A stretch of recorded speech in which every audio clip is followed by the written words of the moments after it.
Welcome to this lightning talk, dubbed in the age of legal chatbots. Imagine a world where solving the world's problem is like playing Lego blocks. You drag, drop, destroy, and iterate until you get a perfect fit solution for the problem that you're working on.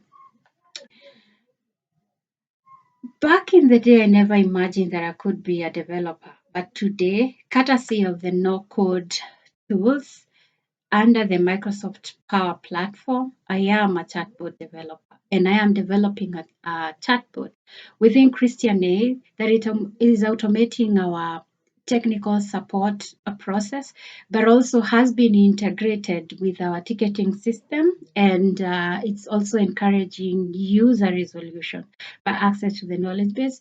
Failure to which there's no solution, then the tech bot will log a ticket for you.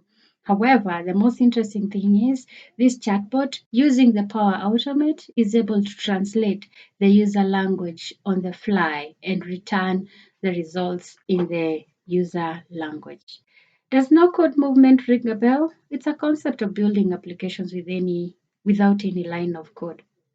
That's why I'm likening it to playing Lego at this time and age. So what do you consider when you're building a chatbot? One is the problem statement.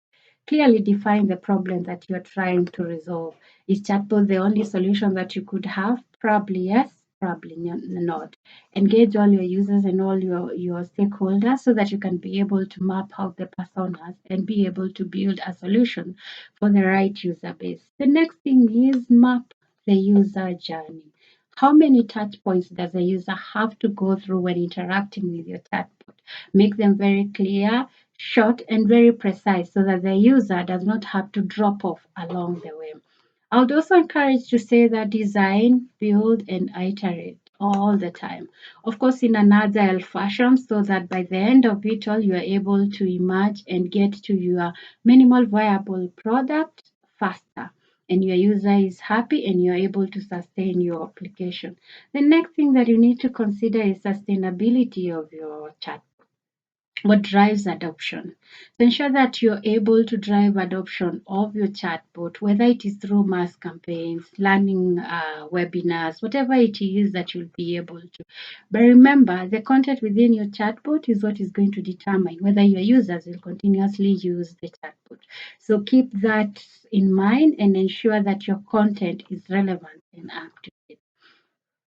Some of the lessons that I have learned along the way is it's okay for you to be able to have your content that is supposed to be supreme. Content is supreme as you're building a chatbot.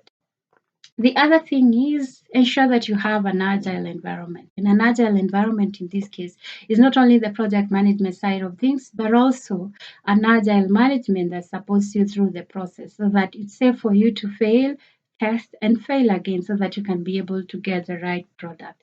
And then no code tool does not mean that it has a solution to all your problems. So be able to identify your limitations earlier enough in the project so that you're able to manage your expectations within the organization, but also for your project. The other thing is design with ethics in mind.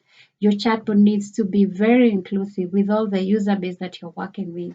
For our Christian Aid chatbot, one of the things that we had to discover earlier on, and thanks to the network community, that we've been able to learn about AI ethics. And actually, I am a trained AI ethics instructor for nonprofits. So in case you feel like you want to learn more about the AI ethics, I am here as your trainer, so you can book me for your training sessions. So as I'm saying, design with ethics in mind.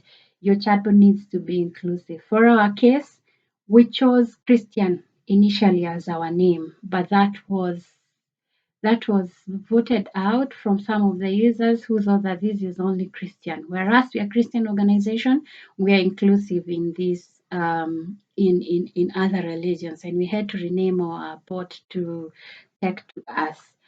And while thinking about chatbots in and innovations within the humanitarian sector, where we are confined with so much of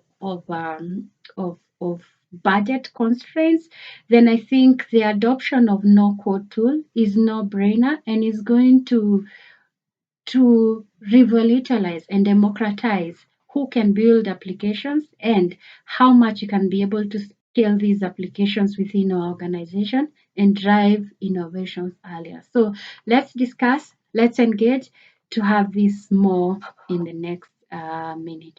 Thank you.